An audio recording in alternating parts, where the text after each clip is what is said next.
Өкпе аускультациясы. Саламатсыздар ма? Бүгінгі тақырып өкпе аускультациясы. Аускультация тыңдау деген сөз. Аускультация, пальпация, перкуссия деген сөздер сияқты латын сөздері. Аускультация бізге дәрігерлерге ең қажетті науқасты тексерудің объективті әдістерінің бірі. Науқасты тыңдауға біркелкі дайындық керек. Алдыменен дәрігер тыныш жерде болу керек. У-шудан келіп, бірден дыбыс түрлерін анықтау қиынға шығады. Тыныштықтан келген адамның құлағының есту мүмкіндігі жоғарылайды. Кейде 2-3 есе жоғарылайды. Бұл әсіресе әлсіз дыбыстарды анықтауға өте қажет нәрсе. Өкпе аускультациясын орындау үшін қандай шарттар керек, қандай дайындықтар керек? Алдымен бөлме жылы және тыныш болу керек, тыныштық керек. Екіншіден пациент біздің өтінішіміз бойынша беліне дейін шешініп түрегеп тұрады, немесе отырады. Әрине бізге дәрігерлерге түрегеп тұрған адамды жан-жағынан тыңдауға ыңғайлы.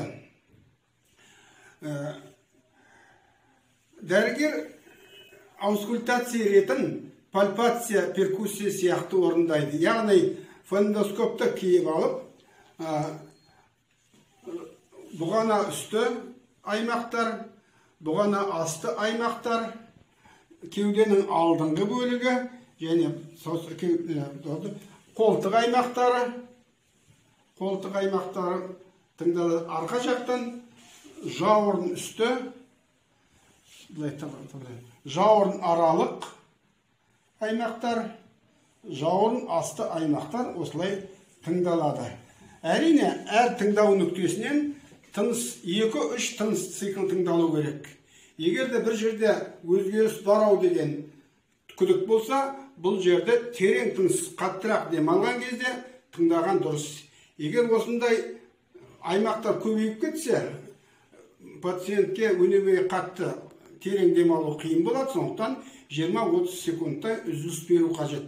Гипервентиляция салдарынан адамның басы айналып кетуі мүмкін.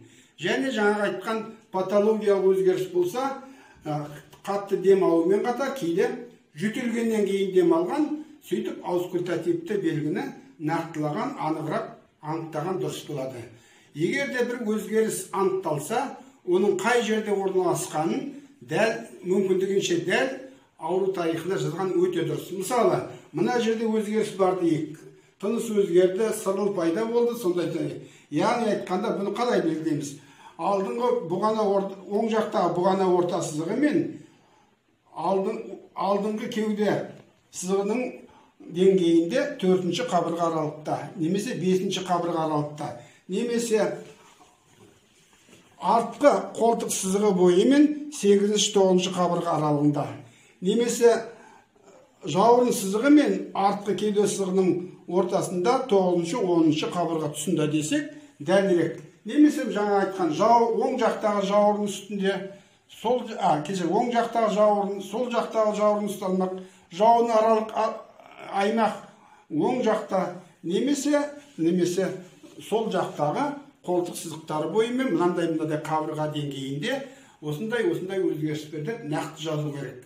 Бұл осындай мүмкіншілігінше нақты анықталатын өзгерістерді науқасты бақылау барысында бүгін, ертең, келесі күндері бақылағанда қандай өзгеріске тап болғанын, оң немесе әрі қарай қиын жаққа қарай патология өзгерісі өтеп бара жатқан, немесе оң нәтиже болғанын анықтауы өте қажет.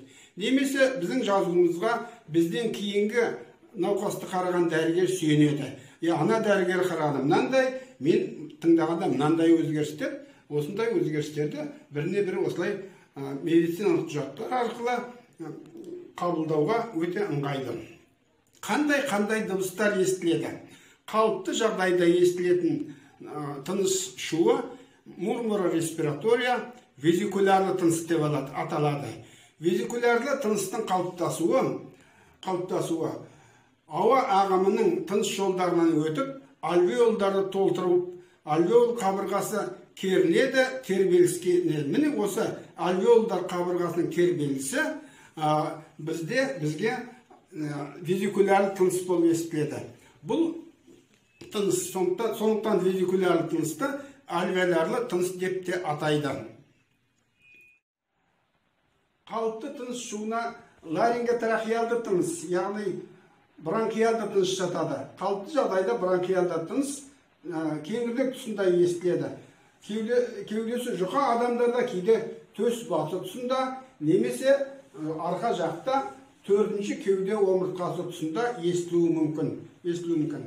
Тағы да қалыпты жағдайда естілетін тыныстың бірі бронховизикулярлы тыныс. Әдетте бронховизикулярлы тыныс дені сау адамның оң өкпесі ұшы тұсында естіледі. Яғни ішке дем алған кезде бронхиалды, визикулярлы тыныс сипаты, дем шығарғанда бронхиалды тыныс сипатында болады. Бұл жақта пайда болу себебі сол өкпе ұшына қарағанда оң өкпе ұшына келетін бронх қысқа әрі кеңдеу болғандықтан жаңа айтқан бронховизикулярлы тыныс естіледі. Егер де патология болса, онда патологиялық тыныс шулар естіледі. Олар сырылдар, құрғақ сырыл, ылғалды сырыл, немесе плевраның үйкелу шуы деп аталатын шулар болады. Оның өз кезегінде айтып жатармыз.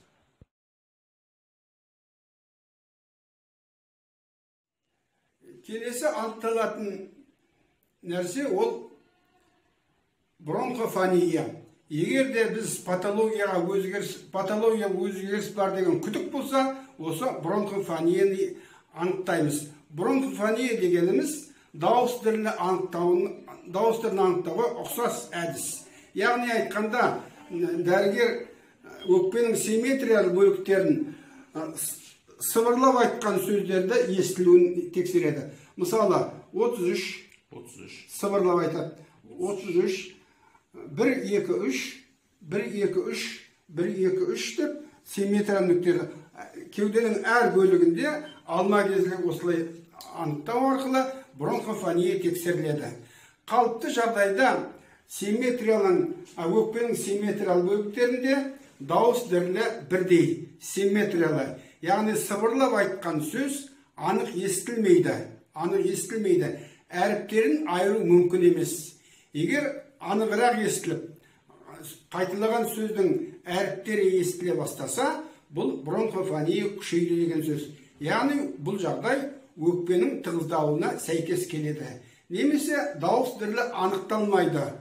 Бұл жағдай бронхофония әлсіреді деген сөз. Сонымен, егер де бронхофония күшейсе, әдетте сол тұста, бронхофония күшейген тұста перкуторлы дыбыс, тынық перкуторлы дыбыс, дауыс дірілі күшейген, және осы жерді тыңдап қарағанда бронхиалды тыныс пайда болады. Негізгі тыныс шулары қандай? Қалыпты жағдайда өкпе тұсынан визикулярлы тыныс естіледі. Визикулярлы тыныс дегеніміз нәзік, төмен, жұмсақ біркелкі дыбыс. Бұл дыбыс ауаға толған альвеолдардың қабырғасы керілуінен және тербелісінен қалыптасады. Сондықтан визикулярлы тынысты альвеолярлы тыныс деп айтады. Бұл тыныс ішке дем алудың барлық сәтінде және дем шығарудың алғашқы сәтінде үзілместен естіледі. Айтылуына қарағанда нәзік дыбыс F әріпін ішке сорып айтқанға деген дыбысқа ұқсас. Осы визикулярлы тыныстың әлсіреуі мүмкін, күшеюі мүмкін, немесе визикулярлы тыныс қатаң патологиялық визикулярлы тынысқа айналуы мүмкін. Тағы да оның келесі түрі саккадерлі тыныс деп аталады. Визикулярлы тыныстың әлсіреуі гиповентиляция болғанда, мысалы өкпе эмфиземасында, немесе өкпенің бір бөлігіне ауа дұрыс келмегенде пайда болатын. Мысалы гидроторкста, пневмоторкста әлсіреген визикулярлы тыныс пайда болады. Күшейген визикулярлы тыныс гипервентиляция салдары жүктемеден кейін, немесе компенсаторлы гипервентиляция дейтін ұғым бар. Мысалы, өкпенің бір бөлігі зақымдалған болса, тыныстан шыққан болса, сау бөлігі күшейген визикулярлы тынысты қалыптастырады. Саккадерлеген тыныс визикулярлы тыныстың күшейіп не әлсіреп, немесе үзіліп жетуі белгілі бір патологияларға байланысты. Визикулярлы тыныстың қатаң тынысқа тыныс түрінде өзгеруі бронх өзегі тарылғаннан, перибронхиалды тіннің тығыздалуынан пайда болады. Қатаң визикулярлы тыныс әдетте бронхиттерге тән. Бұл жағдайда тыныс жолдары мен ауа ағымының біркелкі ағуы бұзылады. Яғни бронхитке байланысты бронх қабырғалары ісінеді, қабыну инфильтрациясы пайда болады, немесе патологиялық бөлімдік пайда болады. Сондықтан осындай жағдайда біркелкі ауа ағымы бұзылып, естілетін дыбыс қатаң, қаттылау, дөрекілеу естіледі. Кейде дірілдеген тәрізді әсер береді. Қатаң визикулярлы тыныс ішке дем алудың барлық кезінде және үзілместен дем шығарудың жартысына дейін естіледі. Келесі тыныс шығу түрі бронхиалды немесе ларинготрахеалды тыныс. Қалыпты жағдайда бұл тыныс кеңірдек тұсында ішке дем алғанда және дем шығарғанда естіледі. Бұл тыныстың аталған тыныстардан өзгешелігі дем алу мен дем шығарудың арасында үзіліс бар. Және дем шығарудың естілуі ұзағырақ. Қалыпты жағдайда бронхиалды тыныс өкпе тұсында естілмейді. Себебі альвеолярлы тыныс басым болғандықтан оны көміп тастайды, естілтпей жібереді. Тек қана жүдеу адамдарда бронхиалды тыныс төс басы тұсында немесе арқа жақтан төртінші кеуде омыртқасы тұсынан аз-кем естілуі мүмкін. Ал енді өкпе бар жерде бронхиалды тыныстың пайда болуы әрқашанда патологиялық өзгерістің белгісі. Келесі айтатын тыныс түрі бронховизикулярлы тыныс. Ол оң өкпе ұшында естіледі. Себебі оң өкпе ұшына келетін бронх сол өкпе ұшына қарағанда қысқалау және кеңдеу. Сондықтан дем алғанда визикулярлы тыныс сипатты дыбыс, дем шығарғанда бронхиалды тыныс сипатты дыбыс естіледі. Бронховизикулярлы тыныс дейтіміз осы.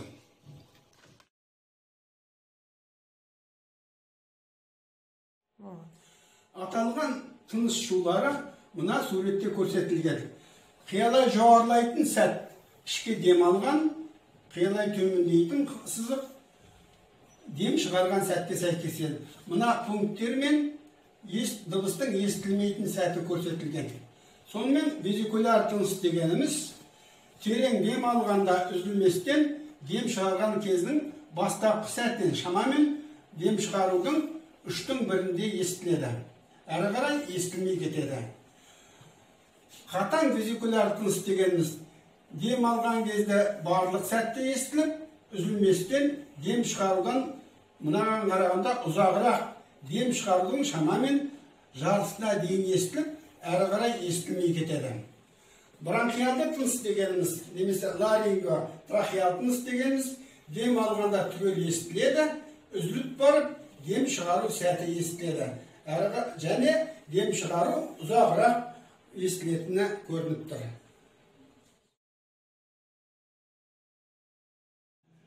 Визикулярлы тыныс жұмшақ, нәзік біркелкі, дыбысын ішке сорып айтқан, деп айтқан дыбысқа ұқсас.